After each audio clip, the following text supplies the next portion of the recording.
Binabati ko nga po pala yung mga teacher ko dyan. Yung mga, thank you po kasi pinayagan niyo ako na pumunta dito kahit remedial class ako.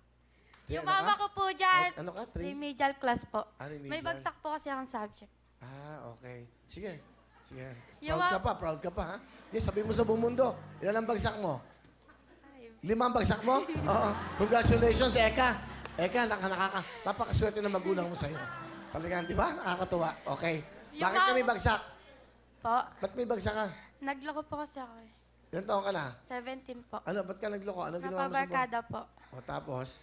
Napunta po sa ganun-ganyan. Anong ganyan-ganyan? Ano? Layas-layas po, ganun. Naglayas ka, tapos? Hindi po, yung alis lang po ng bahay, hindi nagpapaalam, ganun.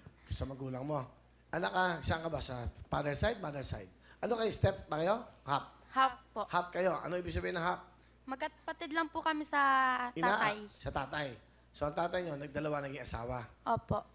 Sige, ikaw naman, Mercy, panganay. Binabati ko po lahat ng kaibigan ko, lahat ng mga kapitbahay namin. Panoorin niyo ako, ito na ako.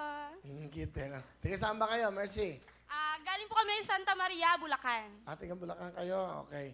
Nag-aaral ka ba, Mercy? Graduate po ako ng HRS, 2 years course, sa pamamagitan ng pag-working Home student. Restaurant Services. Yes. Tama. So, nagtatrabaho ka na ba?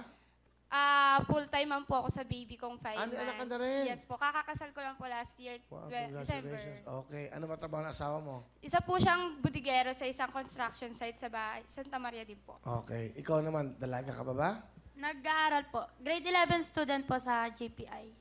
So, nagloko ka sa pag-aaral. Opo. O ngayon, mabait ka na ba? Okay. Mabait na po ako. Tanong niyo po sa tatay ko. Ha? Tanong niyo po sa tatay ko.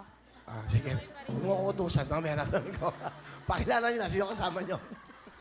Pinapakilala po namin ang gwapong-gwapo naming tatay namin, si Tatay Benga. Parang putukan lang to.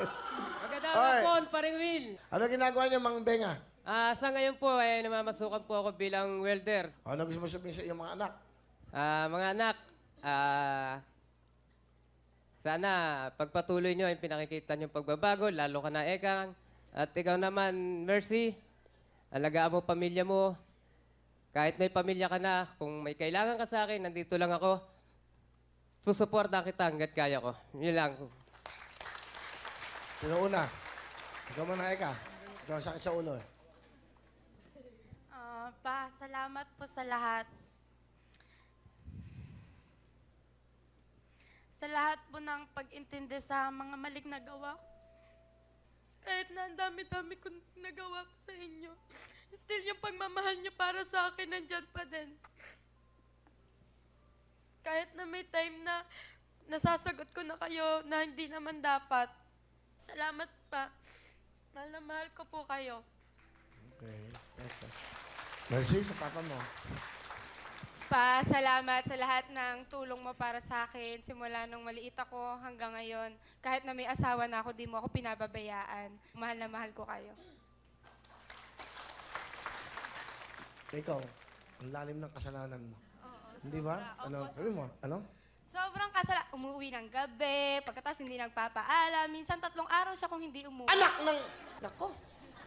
Hindi ka nagpapaalam. Eh, kung may mangyari sa'yo, paano yung magulang mo? Nga po eh. Oh. Minsan po kasi May boyfriend siguro to. wala, May boyfriend ka, wala? Meron. nung 19 lang Ha? po. First boyfriend mo? Hindi po. Ilan na naging boyfriend mo? Pang-apat po.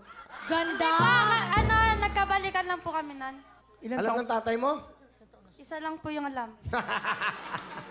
Ano gusto sabihin sa anak nyo? 4 na ba na naging boyfriend?